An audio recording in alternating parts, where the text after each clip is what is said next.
Migrant workers and garment factories in Guangzhou are still reeling from the impact of the coronavirus, as weak demand for orders has left scores without work.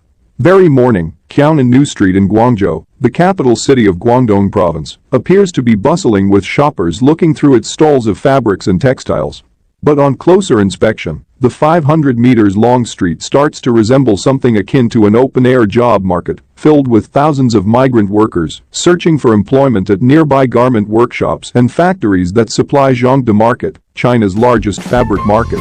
"I work hard, but still do not earn enough to support my family," said Hu Lixiu, a migrant worker from the central province of Hubei, who was looking for work to supplement her regular job. "I think we are now even earning less than in June or July. For a 14-hour shift that usually starts at 7 a.m., Hu could earn as little as 165 yuan, US $24, sewing accessories. "I have only earned about 2,000 yuan over the past half month, but I need to pay the rent and support my old parents and children in my hometown," she said. While workers are flocking to the area, factory owners are increasingly unable to provide jobs. Huang Weiji, who owns a small garment factory in the area, said stable employment was disappearing because of uncertainty in new orders. "I can't afford to hire any full-time workers now," he said, adding orders had collapsed, and he usually hires workers from the open-air labor market on a daily basis. "I have been working with the industry for over 10 years, and I have never seen so many people huddling together to find odd jobs. The pay is much lower and less stable than it was over the past couple of years." The situation on Qianan New Street highlights China's two-speed economic recovery from the coronavirus crisis. While the country is the only group of 20 economy expected to report positive economic growth this year, that momentum has been concentrated in sectors that have benefited from state help.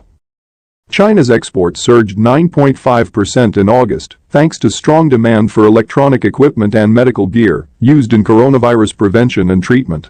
The country has also seen an infrastructure and construction boom that has been aided by local government spending. But the country's traditional factories are suffering from weak demand for their products, leaving millions of workers underemployed.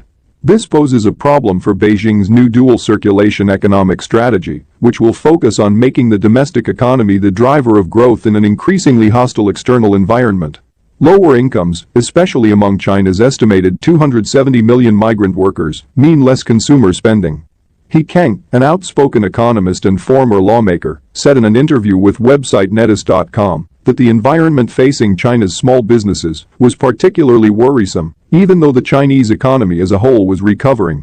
"If the situation among small enterprises is not good, the employment situation will obviously be bad," he said. China created 7.81 million urban jobs in the first 8 months of this year, 2 million fewer than the same period last year, official data showed. Unemployment was particularly serious among migrant workers, many of whom were not counted in official jobless statistics, he said.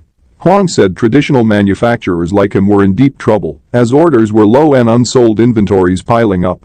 Clothes designed for the spring season that were sent late will be on shelves at the same time as products for the fall and winter season, Huang said. Compared with a year ago, when Zhangde Market was bustling with visitors and vehicles delivering goods, the roads nearby have never been so empty, he said. Made up of 50 markets of varying size, Zhangde Market extends over more than 10 million square meters, 107.6 million square feet, 3 times the size of New York's Central Park, with more than 20,000 merchants and 100,000 employees, trading 100,000 different kinds of fabrics, textiles and garments. Vendors are not optimistic about a recovery of export orders this year, said Peng Biao, an analyst with fashionprint.com, which closely follows the industry and its supply chain. The overall order volume of exports increased from July to August, but the type of products has changed from previous years, she said. What we see are more flags, scarves and mask-related products. Many factories have lowered wholesale prices due to fierce competition. As an example, take a Jiangxi-based factory that exports underwear to the US and Canada. It has cut back from its original 13 production lines last year to 7 production lines, and the order volume has fallen by as much as 40% compared to a year ago, Peng said. And fewer orders and reduced prices have filtered down to workers. "We can only get 4 yuan for sewing a denim skirt, 10 for a shirt, and 15 for a windbreaker," said Hu, the migrant worker from Hubei. "No matter how hard I work, I only can earn around 150 yuan per day."